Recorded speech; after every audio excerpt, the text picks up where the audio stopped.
mi querida Ángeles, a nombre del Centro de Estudios de Historia de México, Fundación Carlos Slim, porque siempre has sido muy generosa con nosotros y nos da mucho gusto verte y escucharte. Ahora, como dicen, en línea, pero bueno, es ni modo, así se usa ahora y nada. Voy a leer, la mayoría te conoce, pero por si hay alguien ahí que no te conoce, como siempre en la presentación, leo un resumen de tu amplísimo currículum. La licenciada Ángeles González Gamio, cronista del Centro Histórico desde 1997, que por cierto, yo te conocí por un artículo que escribiste de las Carmelitas, me acuerdo perfectamente bien, ¿eh? Bueno, Así fíjate nada más. Licenciada en Derecho por la Universidad Nacional Autónoma de México, realizó las series Tesoros y Secretos del Barrio Universitario para TV UNAM, por la que recibió el Premio Nacional de Periodismo 2013 y 65 programas de crónicas y relatos de México en el Canal 11. Colaboradora del periódico La Jornada desde 1992, autora de 15 libros y una obra de teatro, miembro de la Academia Hispanoamericana de Ciencias, Artes y Letras, miembro titular del Seminario de Cultura Mexicana. Y entre algunos premios y reconocimientos está el Jesús Galindo y Villa en 1998 y Presea Miguel Otón de Mendizábal en 1999, que otorga el Instituto Nacional de Antropología e Historia. La medalla que otorga el Festival de la Ciudad de México en el Centro Histórico del 2009. Premio Nacional de Periodismo por Trayectoria en el 2020. Medalla al Mérito en Artes que otorga el Congreso de la Ciudad de México en el 2021 y Premio Federico Sescose en el 2022 que otorga la UNESCO a través de ICOMOS Mexicano AC. Bueno, pues una amplísima trayectoria que te reconocemos enormemente. La gente que quiere ver tus programas todavía los puede ver, ¿verdad? En YouTube. están en YouTube los 64. Los 74. O sea que hay para todos los gustos de todos los temas sobre la Ciudad de México. Bueno, y en esta ocasión, en este ciclo que lleva por título La historia de las relaciones México-Francia, vamos a tener el gusto de escucharla con el título Legado de Maximiliano en la Ciudad de México. Pues nuevamente bienvenida, Ángeles, nuevamente muchas gracias y te escuchamos con gran gusto. Adelante. Muchas gracias, Manuel. Para mí es un gusto, como siempre, estar en la academia, en todos los eventos que hace ahí la Fundación Carso. La verdad que siempre es un placer participar. Tiene un público, aparte, muy selecto. Y el mejor director que uno decía en el mundo, que es el doctor Ramos Medina, además, amigo queridísimo. Bueno, pues hoy voy a hablar de este personaje, Maximiliano de Habsburgo, que yo digo que es de los apestados de nuestra historia. Cuando yo era niña, yo crecí siempre con que había los buenos y los malos de la historia, ¿no? Los malos eran clarísimos, Iturbide, Maximiliano, bueno, había una playa de malos a los que debíamos de detestar, y los buenos, ¿no? Encabezados por Benito Juárez. Bueno, pues ya de adulta, cuando empecé a ser cronista y a trabajar, sobre todo cuando empecé a escribir sobre la Ciudad de México, a estudiar la Ciudad de México, caramba, pues me di cuenta que muchas de las obras más significativas que tenemos en la ciudad, pues las había dejado Maximiliano. Dije, a ver, que este señor pues, no ha hecho tan malo, ¿verdad?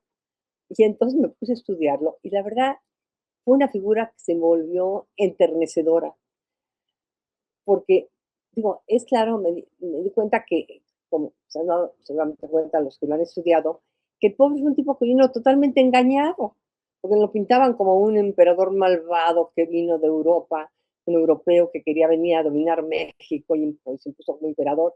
No, no fue nada así la historia, ¿no? Como todos recordamos, él estaba muy tranquilo en su castillo ahí de Miramar, en Trieste, en Italia, muy feliz. Le gustaba mucho la historia, era un hombre muy, muy culto, que leía mucho el arte, las antigüedades, un recién casado, muy joven, tenía 31 años, con una princesa muy joven, la princesa Carlota, una belga, y de repente oh, las misiones políticas que siempre mueven tantas cosas en el mundo, ¿no? Napoleón Bonaparte, aprovechando que en los Estados Unidos estaba muy ocupado en su guerra de secesión y todo, y que quería, y Tino Monroe, si te acuerdas de los americanos, de que América para los americanos, dijo, no, hay que contrarrestar ese poder de los norteamericanos que se quieren posesionar también de México, vamos a entrar nosotros, ¿cómo no?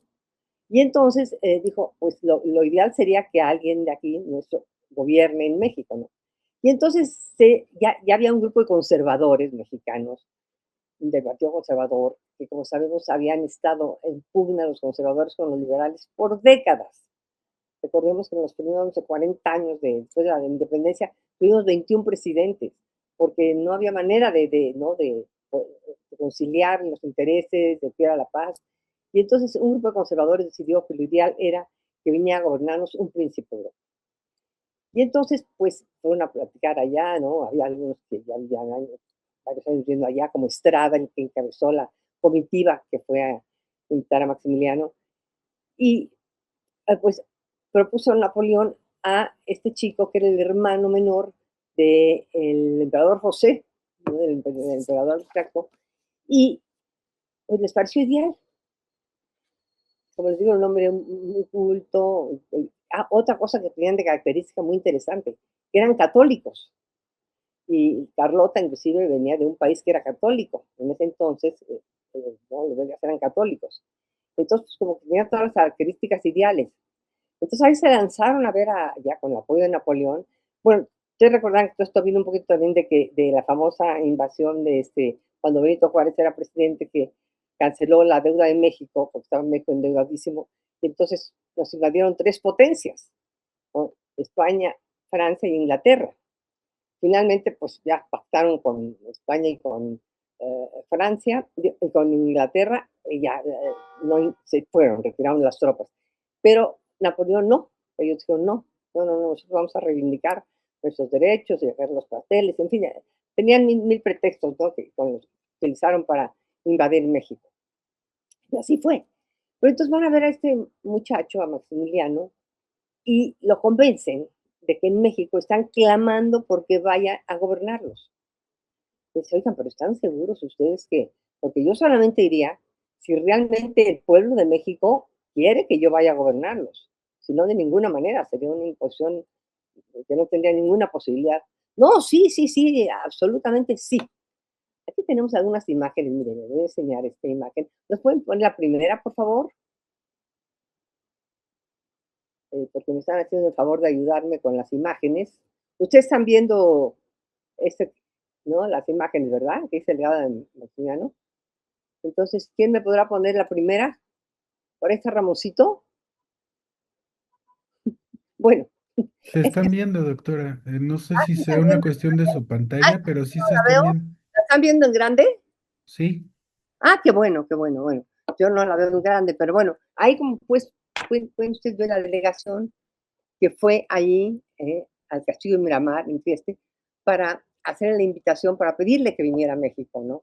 Bueno, él dijo, pues déjenme pensarlo, porque no, a veces tengo que platicar con mi esposa, en fin, con mi hermano, con la familia. Entonces ya platicó con todos. Y bueno, a Carlota la entusiasmó muchísimo la idea.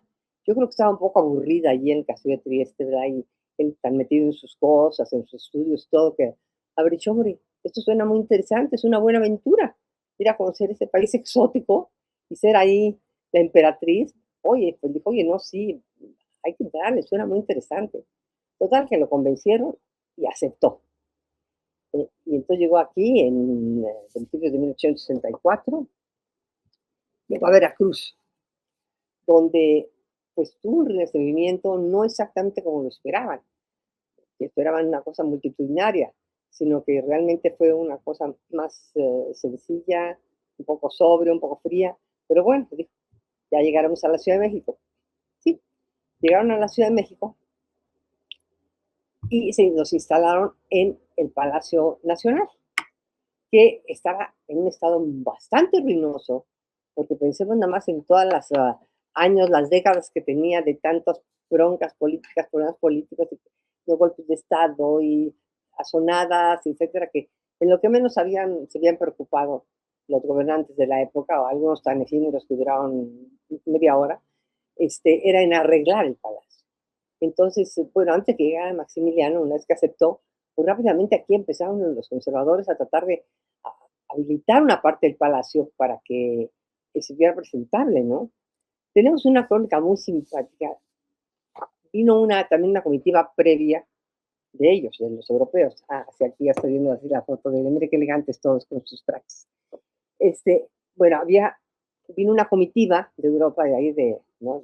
de Maximiliano, para ver cómo eran aquí las condiciones y ver que cuando llegaran aquí sus majestades estuviera todo bien. Y cuando llegaron a Palacio se quedaron un poco impactados.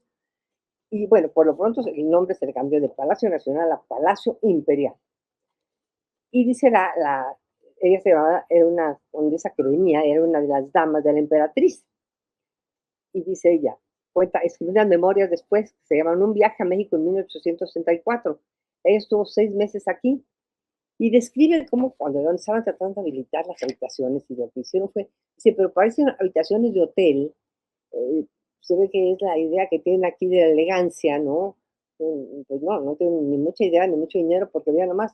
Entonces, porque parecían unas habitaciones de un hotel que quería ser de lujo, pero pues no tenían nada que ver con lo que estaban acostumbrados a habitar en Europa sus majestades, ¿no? Pero en fin, él eso no le importaba tanto a Maximiliano como el hecho de que era ruidosísimo. Aparte dicen que había chinches, no lo dudo.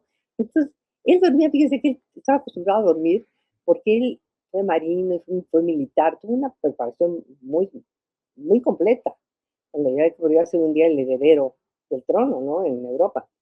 Entonces, él dormía en un catre de campaña, de tijera, de esos que se cierran, como de los que duermen en campaña, ¿no? Y dicen que lo movía a las diferentes partes del palacio para ver dónde había, porque él se levantaba a las 4 de la mañana, se acostaba a las 7 de la noche y se levantaba a las 4 de la mañana. Entonces dice, no, este lugar es absolutamente ruidoso. Así tiene que haber sido, porque cuando lee uno las crónicas de la ciudad de esa época, es impresionante por ver la cantidad de vendedores ambulantes que había en las calles, que pregonaban su mercancía, pero pregonaban a toda voz. Esto le llamaba mucho la atención a los europeos que venían a los colonistas en la marquesa, Madame Calderón de la Barca, ya saben ustedes, la esposa del primer embajador de España en México, esa inglesa, que mandó cartas a su familia, que luego se publicaron como libro, Mi vida en México, que es maravilloso, no se lo pierdan ese libro. Ella habla de eso e inclusive escribe los pregones, ¿no? Que son chistosísimos porque siempre son como con un cantito, ¿no? Que se extiende, ¿no? Cantadito siempre, pero a toda voz, a toda voz. Entonces eso traía el loco Maximiliano. Entonces, pues le propusieron que se pasara que había sido, lo que ahora es el Museo San Carlos, ese precioso palacio de la Marquesa de Selva Nevada, allí por San Cosme. Pero él dijo, no, este es el palacio real y esto tiene un símbolo y hay que estar aquí. Porque aparte les voy a decir una cosa, él quiso como apelar también a su origen de los Habsburgo, porque aquí había habido virreyes de ese linaje, ¿no? O sea, recuerdan que cuando terminaron de ganar los Austria, llegaron los Habsburgo en Europa, que fue cuando, por cierto, se pusieron aquí el neoclásico y muchas medidas administrativas que tenían los Habsburgo, y él era de ese linaje, de la familia Habsburgo, entonces eso me da también una, digamos, pues, una sustentación, ¿no? Histórica de que sí, no está mal que yo esté aquí porque estoy siguiendo con esta línea gobernantes. Claro que el pueblo sabía que aquí no queremos saber nada con los virreyes españoles, ¿verdad? Pero bueno, él decía, ahí es el linaje atrás.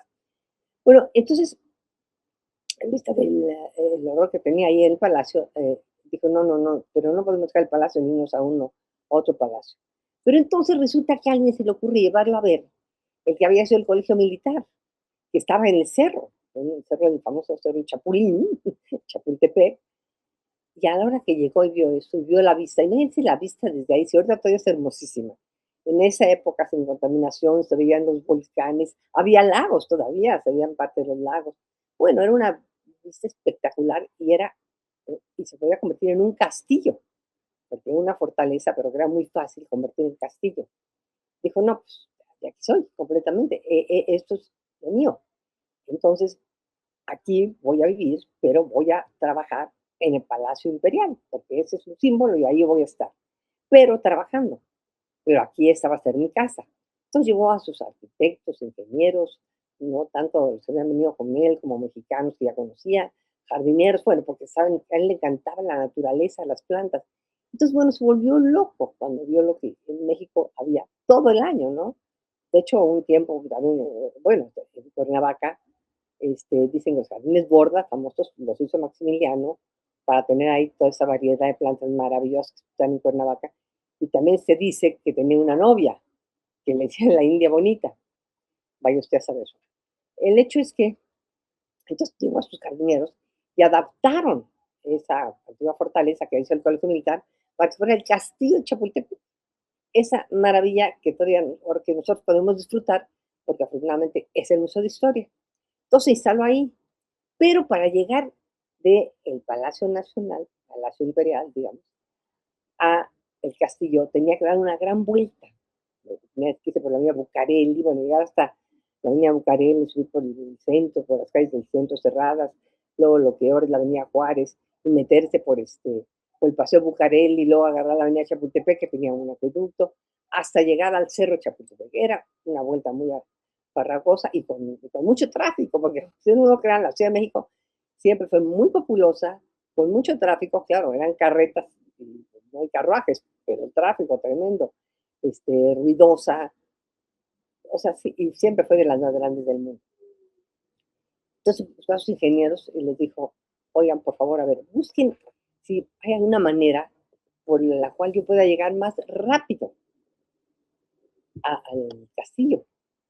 Ah, entonces empezaron a mira que está la pareja, miren cuando se casaron, miren qué jovencitos eran. Ella tenía 17 años y él 25. Aquí ya se dejó las barbas para verse más, ¿no? Y ya con su corona ya se ve muy emperatriz. Este, entonces, eso, vieron las rutas y dijeron, bueno, pues lo más rápido es hacer una diagonal. Entonces, digamos que la ciudad terminaba en lo que es ahora la confluencia de Reforma, Bucareli y Avenida Juárez. Que en esa época ustedes recordarán, bueno, no, los guajolotones que estén viendo esto, recordarán que el caballito, el caballito estaba allí, enfrente, digamos, del edificio de la Lotería Nacional. Ahí estuvo por décadas el caballito. Y un tiempo ahí también estuvieron los indios verdes a un lado, imagínense. Bueno, entonces van a hacer esta diagonal de ahí. Lo más rápido es llegar ahí directito del Palacio Imperial. Llega usted aquí, a la glorieta está el caballito, y mire, aquí agarra ya esa diagonal en línea recta hasta que llega al castillo. Maravilloso. Entonces ya la empiezan a aplanar, la trazan, se aplana, le ponen arbolado, pero va a ser una calzada. En esa época es una simple calzada con sus árboles a un lado y se va a llamar la calzada de la emperatriz, en honor a Carlota. No, muy bien. Entonces ya, pero imagínense, ese es el trazo original de nuestro Paseo de la Reforma, que por ahí estamos viendo la calzadita, ¿no? A ver, por ahí tenemos la foto de la calzadita. Miren, vean a la derecha, ahí ya está, ya debe de ser eso a fines del siglo XIX, porque ya se está poblando, ¿ven? El Paseo de la Reforma. En un principio nada más era la calzada, pero aquí ya se ve que se empieza a fraccionar los lados de Paseo de la Reforma. ¿Saben qué cosa? Todavía no existe el camellón, esa es otra historia que un día les platicaré, porque cuando ya se empezó a fraccionar, se empezó a volver una colonia de postín, ahora de un lado es la Cuauhtémoc y del otro es la colonia Juárez, a los que compraban, eran enormes lotes de miles de metros, para hacer mansiones, pero entonces el gobierno les propuso que dejaran un pedazo enfrente, creo que 20 metros, para que se hicieran camellones laterales, porque eso le iba a dar una gran plusvalía y le iba a dar una belleza enorme a la calzada, lo cual fue cierto, ¿no? Aquí vemos a la izquierda una foto del Paseo de la Reforma, vean, de lo que era a lo que es, ¿verdad? Bueno, entonces así nace este Paseo de la Reforma, el Maximiliano. Después, cuando él ya por fin acepta que se va a venir a México, él en Europa tenía una gran colección de arte. Como les digo, él era un aficionado a las antigüedades, ¿no? Y al arte. Entonces tenía una colección impresionante y también de esculturas griegas y romanas, y bueno, y arte europeo de todas las épocas, de los mejores artistas. Entonces, cuando acepta venir, se dice, y bueno, porque él piensa, aparte, que va a venir para toda la vida, que él va a morir aquí como emperador de México. Y él ya se empieza a sentir mexicano, aprende español muy bien. Bueno, hablaba muchas lenguas, no sé si hablaría el español antes de venir, pero no le costó trabajo aprenderlo perfectamente bien. Él se puso un alma mexicana. Y entonces dijo, me voy a llevar toda mi colección de arte porque voy a hacer ahí el gran museo de América, quizás del mundo, dijo, porque ya había él estudiado mucho las culturas antiguas de México y sabía que había tesoros también de esas culturas, ¿no? De los mayas, los teotihuacanos, de los mexicas, en fin, piezas maravillosas. Y dijo, con esto que yo me llevo y con lo que hay allá, bueno, va a ser el museo. Entonces ya mandó todas sus antigüedades, sus piezas en otro barco, llegó, y ya instalado una vez en el Palacio Imperial, ya habiendo resuelto lo de dónde iba a vivir, entonces empezó a buscar dónde podía hacer su museo. Recorrió Palacio Nacional, que es muy grande, ¿no? Pero descubrió a un costado del Palacio Nacional, separado realmente por un muro, un edificio muy bonito, que había sido la Casa de Moneda, que hace unos años se había trasladado al lugar donde se separaban los metales, a la calle de Apartado, y entonces había estado utilizando para oficinas diversas. Había estado, pero me acuerdo, un tiempo ahí. Para oficinas se había estado adaptando. Y cuando lo vio, dijo, no, este es el lugar ideal, perfecto. Aquí voy a hacer el gran museo. Entonces, saquen todas sus oficinas, todo lo que hay aquí. ¿Y dónde están? Ah, porque les voy a decir una cosa, ya había un antecedente. Guadalupe Victoria, que fue nuestro primer presidente después de la independencia, que fue el único que duró todos sus 4 años, él ya tenía la idea de hacer un museo, que hay que reconocer, se la propuso el horrible señor conservador, pero que hay que reconocer que era culto, Lucas Alamán. Ay, sí, sí, ese sí lo dejo como de los malos de la historia, con todo su respeto, porque, porque aunque hizo esta cuestión de proponer a Guadalupe Victoria que hiciera un museo y que salvó el caballito, que cuando lo iban a sacar, porque estaba en el Zócalo, la estatua del caballito, ¿no? Que frente a Carlos IV. Y entonces dijo, lo iban a fundir. Y él dijo, no, no, no, no, no. Entonces convenció a Guadalupe Victoria, ¿no? A todos sus demás funcionarios de que no se destruyera, que se cambiara de lugar, porque no importaba quién, el mono que estaba trepado arriba, ya nadie sabía, le decían el caballito. Entonces, que había que cambiarla de lugar, pero no destruirla porque era una obra de arte, lo cual tenía razón. Y entonces se llevó al patio de la universidad, que estaba ahí donde ahora está la Suprema Corte de Justicia, ahí estaba un edificio precioso de la universidad, que por cierto, esa es una de las cosas que me tienen enojada con don Justo Sierra, el que fundó el que creó digamos, refundó la universidad.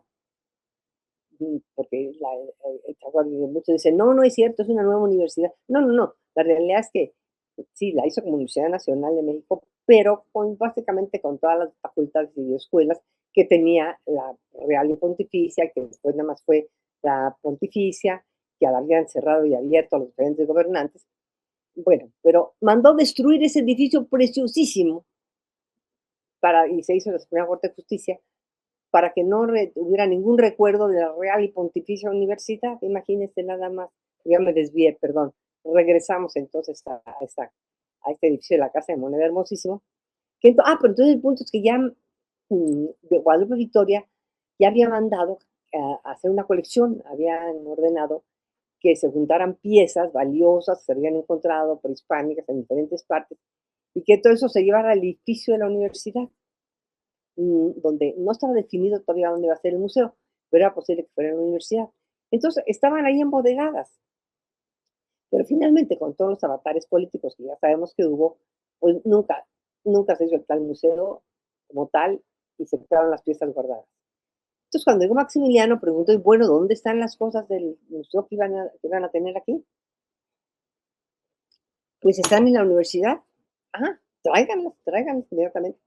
Entonces empezaron a trasladar, que hay unas crónicas muy simpáticas del traslado de la universidad a la Casa de Moneda, porque hay unas piezas enormes, y no había entonces mucha tecnología para movilizarlas, entonces de piezas muy pesadas y cómo fueron trayendo todo. Y entonces empezaron a armar el famoso museo. Ya a medio hacer, todavía no estaba concluido, pero decidió inaugurarlo con Carlota como el primer museo. Mire cómo le llamó al museo. Es muy bonito el nombre. Entonces va a ser el Museo Público de Historia Natural, Arqueología e Historia. Y lo inauguró el 6 de julio de 1866. Después, claro, iba a continuar, ¿no? Porque iba a ser un museo gigantesco. Pues así nace ese museo, que bueno, que todavía existe, pero existe, les voy a decir una cosa, milagrosamente, ahorita les voy a contar. Ese museo que va a quedar aquí, que finalmente cuando se va, aunque la familia se lleva gran parte de las piezas que él había traído, pero ya queda puesto el museo, ya queda con todo aquí, pero en este museo original estaba todo lo que había, tanto de arqueología como de arte virreinal, como de cosas de la naturaleza, colecciones también naturales, o sea, todo. Yo recuerdo de niña haber ido con mi abuelo Manuel Gambio, cuando íbamos a ver los vestigios del Templo Mayor que había encontrado cuando lo descubrió en 1914. Se recordarán que hasta entonces pensaba que el Templo Mayor estaba con la catedral. Y Manuel Gambio hubo unas excavaciones y él que dirigía la inspección de monumentos arqueológicos, antecedente Lina, los fue a estudiar y se dio cuenta que era el Templo Mayor. Y a partir de entonces se supo que el Templo Mayor no estaba debajo de la catedral, sino estaba ahí, donde está. Todavía no se había excavado todo, nomás había una esquinita. Entonces yo llevé eso con él y le encantaba llevarme al museo, porque aparte él había estudiado ahí, porque en ese museo, les quiero decir una cosa, hubo los primeros cursos ya en el siglo XX de arqueología, de todas las materias de antropología, todas las materias que tenían que ver con lo que ahora, digamos, tiene la ENA y el ENA, pero no había una escuela de antropología, por ejemplo.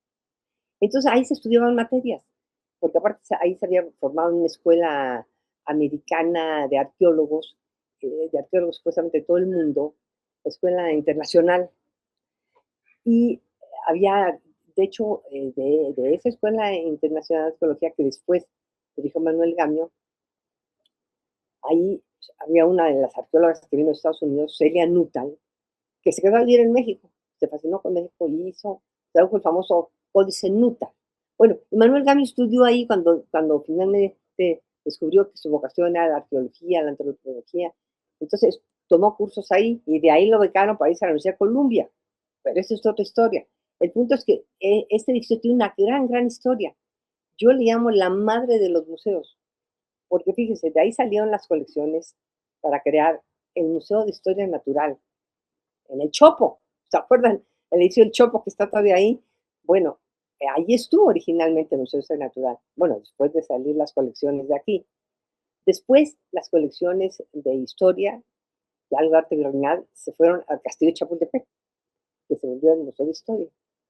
Después, fíjense, fueron saliendo también mucho del arte virreinal, se fue a Tepozotlán, al Museo de Arte Virreinal que está en Tepozotlán todavía hasta la fecha.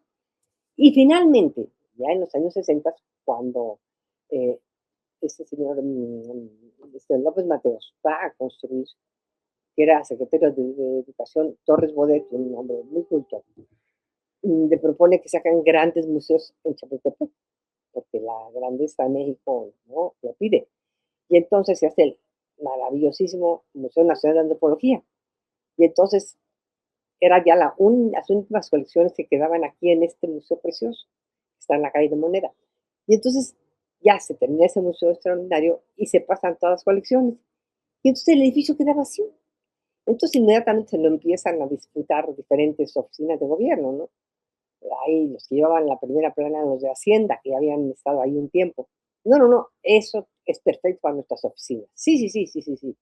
Bueno, entonces, pero dirigía entonces el museo el maestro don Eusebio Dávalos, un personaje, les voy a platicar, esa es toda una conferencia. Entonces el maestro Dávalos, cuando se da cuenta de esto, que lo quieren usar para oficina, dice, no, esto no es posible. Como el primer museo del continente americano se van a volver unas oficinas, no.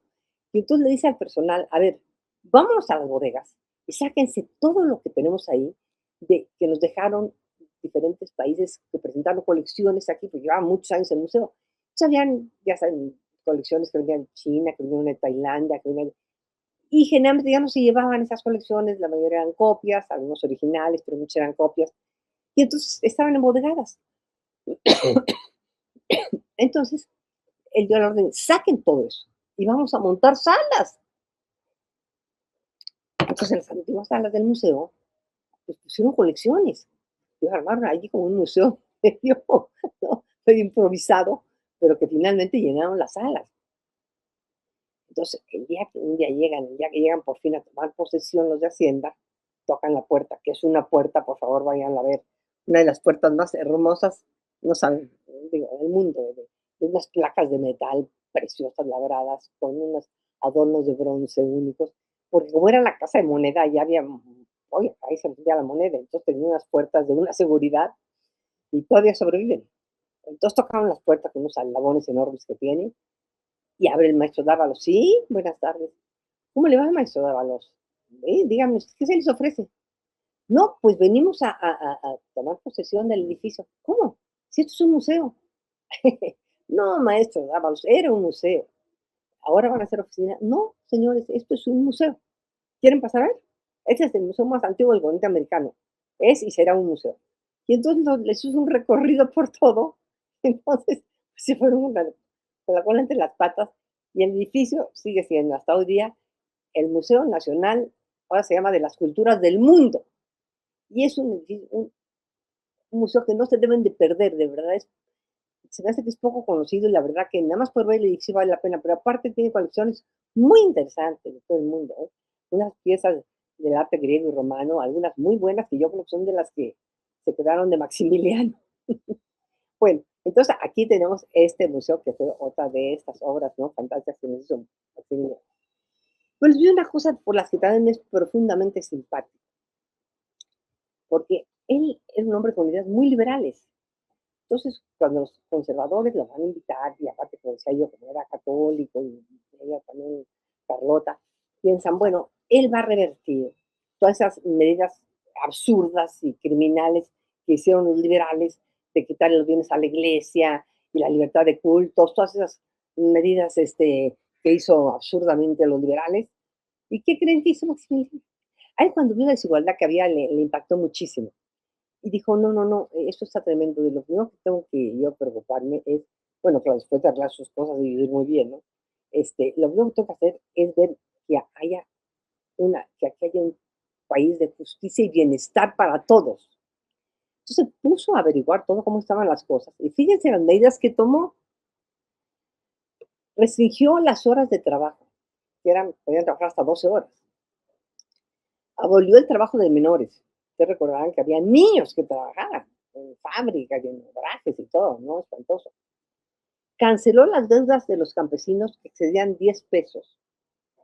Restauró la propiedad común y las tiendas de raya. Y decretó que la fuerza obrera no podía ser comprada o vendida por el precio de su decreto. Claro, todo eso enfureció a los conservadores, ¿no? Digo, bueno, este tipo está loco, ¿no? ¿Qué le pasa? Si no nos trajimos para eso, trajimos para hacer exactamente lo contrario. Y paralelamente a eso, Napoleón se da cuenta que aquí en México sigue la posición muy fuerte contra Maximiliano. Recordemos que Juárez va cargándose auténticamente la República por todo el país, hacia el norte. A mí me conmueve muchísimo pensar, dicen, ¿cómo se llevó el archivo? Cuando él ve que se tiene que ir,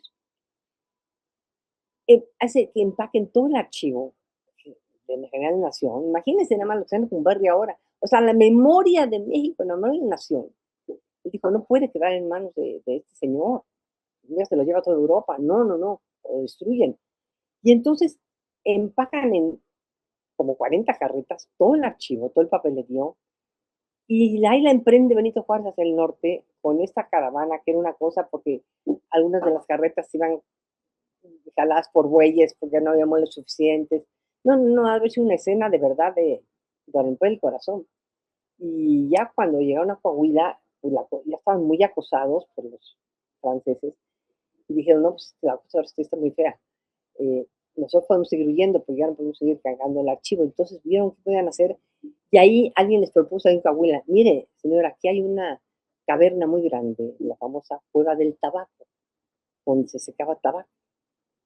Y es un lugar muy escondido, no, que se puede disimular muy bien, y está en un cerro, entonces ahí podemos esconder el archivo. Ay, pues sí, dijo, pues, vamos a meterlo ahí.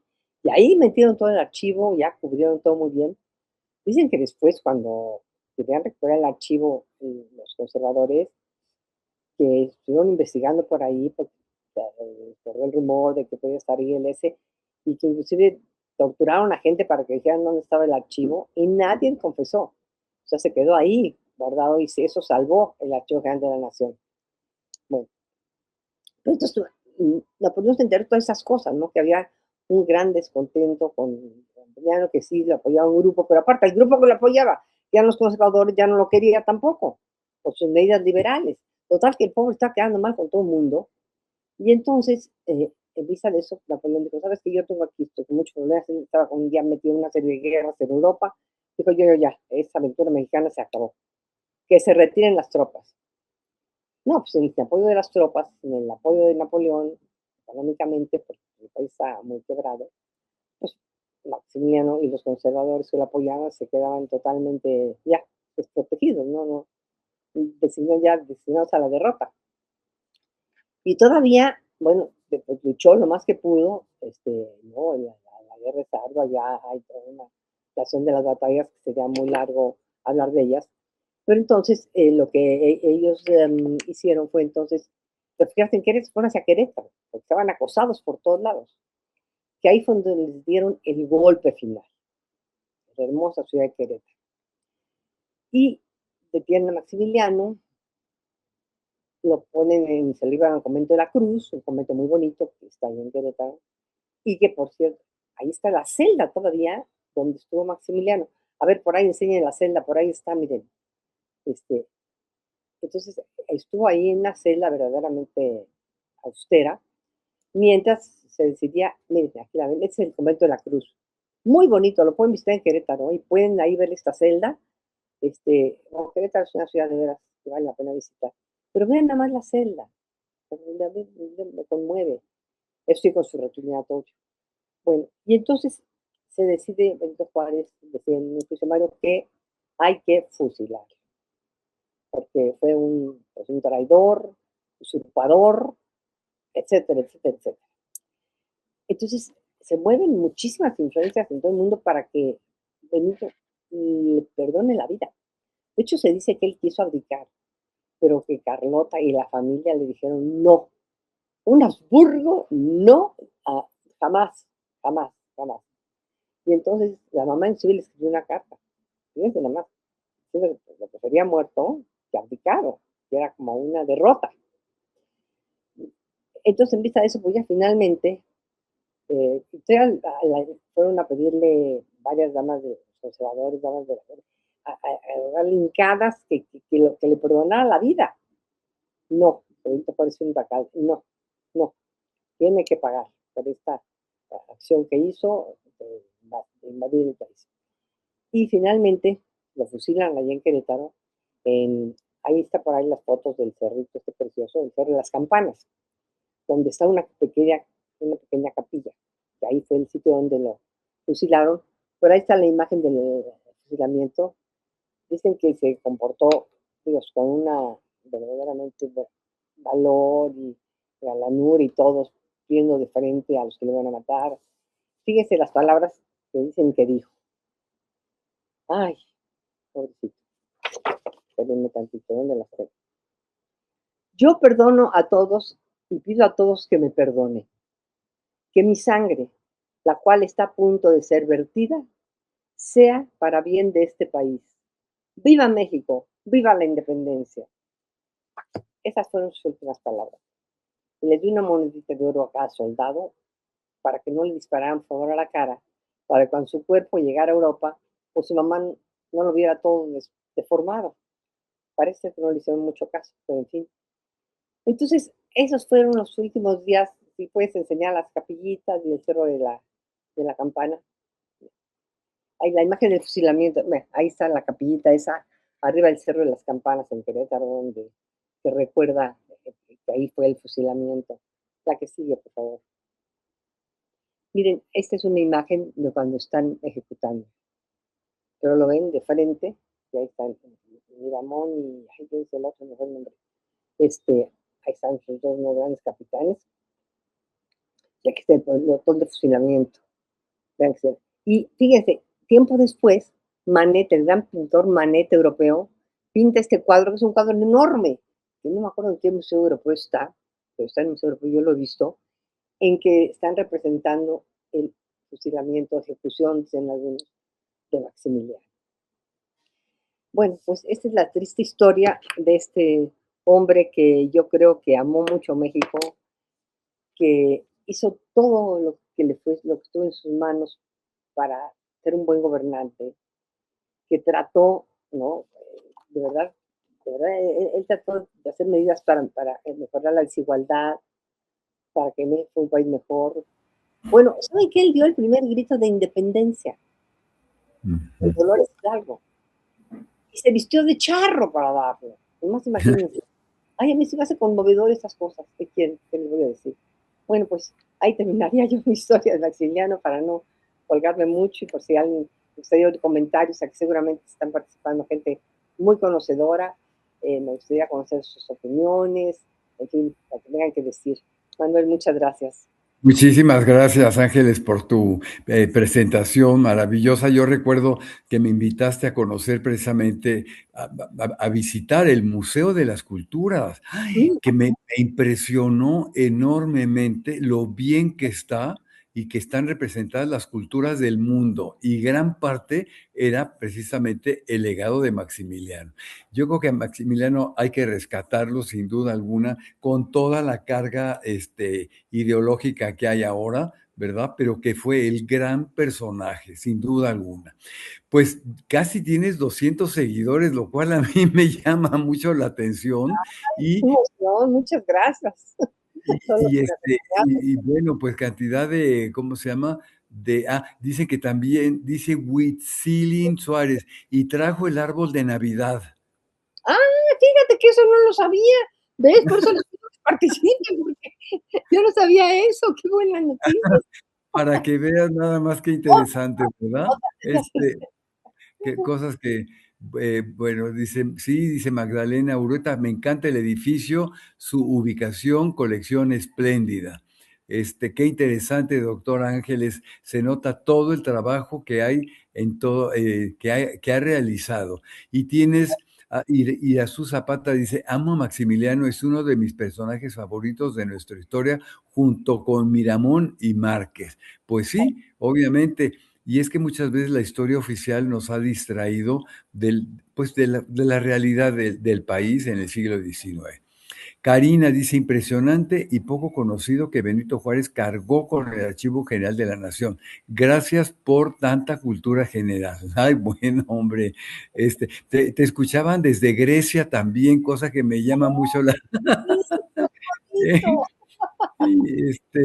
Y dice Andrea Tejeda, dice, muchas gracias, me encantó conocer este otro lado de Maximiliano. Pues sí, porque a veces nos quedamos con la historia oficial y bueno, pues ya vamos descubriendo.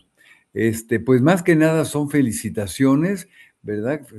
Felicitaciones y les recordamos que esto queda también en YouTube a partir del sábado, ¿verdad? Para quien por alguna razón no pudo conectarse por el horario, por lo que ustedes quieran, pero lo pueden revisar posteriormente, ¿verdad? Dice Adriana Telles, ¿qué libro nos recomienda leer para conocer más de la vida de Maximiliano? Híjole, hay muchos, muchos, muy buenos. Hay uno de un señor Rubén, ¿cómo se llama? Oh, ay, Orozco.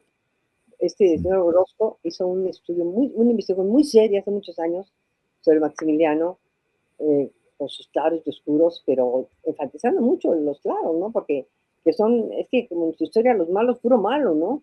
Y no, Sí, sí, sí, exactamente, claro.